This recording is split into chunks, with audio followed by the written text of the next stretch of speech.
কলকাতা এক ইতিহাস, এক সংস্কৃতি, এক অনুভূতির শহর। এই শহর যেখানে প্রতিটি ইট, প্রতিটি রাস্তা, প্রতিটি কোণ বয়ে নিয়ে চলে এক একটি গল্প। কলকাতা শুধুমাত্র একটি শহর নয়, এটি একটি জীবনধারা। দার্জিলিং মেলের শীষ, হাওড়া ব্রিজের কোলাহল, কলেজ স্ট্রিটের বইয়ের দোকান, এই সবই যেন কলকাতার অন্তরাত্মার অংশ। এখানে মিলেমিশে আছে পুরনো এবং নতুন ঐতিহ্য এবং আধুনিকতা। এই শহর শুধু ইটকাঠ পাথরের নয়, এটি জীবনের এক মহান অধ্যায়। এখানে বাস করে কোটি মানুষের স্বপ্ন, আশা, ভালোবাসা। কলেজ স্ট্রিটের বইয়ের পাতায় পাতায়, হুগলি নদীর তীরে এবং শোভাবাজারের পুরনো বাড়ির বারান্দায় গেঁথে আছে অগণিত গল্প।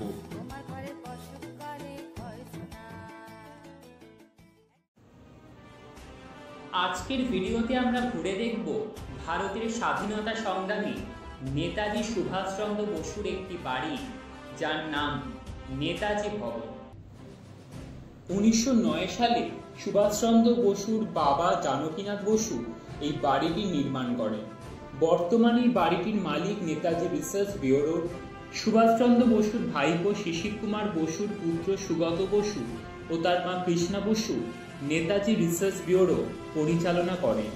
দক্ষিণ কলকাতার লালা রাজপথ রায় রোডে অবস্থিত এই বাড়িটির নাম ভবানীপুর অঞ্চলের কলকাতা মেট্রো স্টেশনটির নাম দেওয়া হয়েছে নেতাজি ভবন মেট্রো স্টেশন।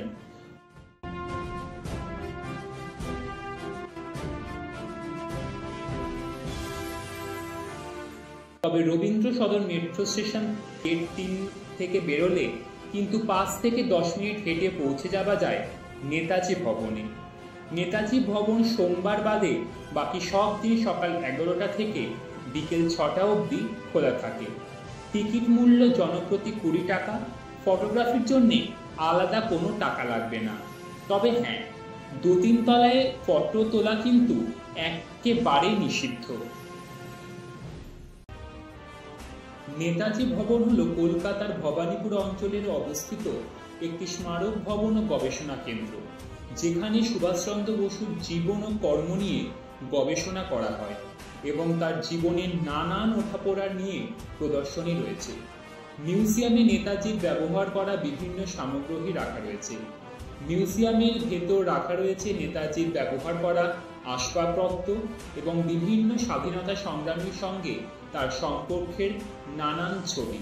তবে মিউজিয়ামের ভেতর কিন্তু ক্যামেরা করা একেবারেই অনুমোদিত নয়, তাই সেগুলো দেখতে হলে আপনাদের কিন্তু এখানে আসতে হবে।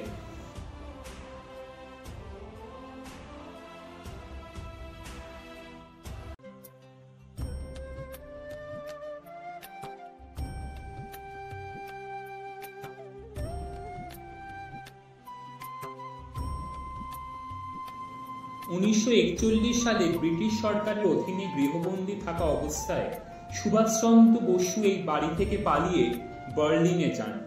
এরপর তিনি জার্মান ইউবোট U-180 এবং জাপানি সাবমেরিন I-29 এর মাধ্যমে জাপান অধিকৃত দক্ষিণ পূর্ব এশিয়ায় পৌঁছে আজাদ হিন্দ ফৌজ গঠন করেন এবং জাপান সাম্রাজ্যে সেনাবাহিনীর সঙ্গে মিলে ব্রিটিশ সেনাবাহিনীর বিরুদ্ধে যুদ্ধ শুরু করেন। দ্বিতীয় বিশ্বযুদ্ধের পর মোহনদাস করমচাঁদ গান্ধী ও জওহরলাল নেহরু নেতাজি ভবন পরিদর্শন করেন। 2007 সালে জাপানের প্রধানমন্ত্রী শিনজো আবে এই ভবনটি পরিদর্শন করেন। এছাড়াও এখানে রয়েছে নেতাজির ব্যবহার করা সেই গাড়ি ওয়ান্ডারাল BLA 7169, যাতে করে তার ভাইপো শিশির কুমার বসু তাকে গোমো পর্যন্ত মহানিষ্ক্রমণের পথে নিয়ে যান। আর এই হচ্ছে সেই সিঁড়ি যেখান থেকে নেতাজি ইংরেজদের চোখদের ফাঁকি দিয়ে পালিয়ে যান। এখানের জাদুঘরটিতে সুভাষচন্দ্র বসুর পায়ের ছাপ রাখা রয়েছে।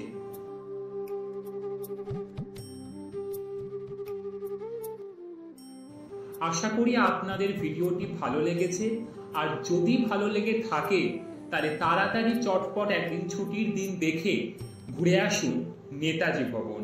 আর হ্যাঁ, যাওয়ার আগে ভিডিওটাতে একটা লাইক আর চ্যানেলটাকে একটু সাবস্ক্রাইব করে আমার পাশে থাকবেন।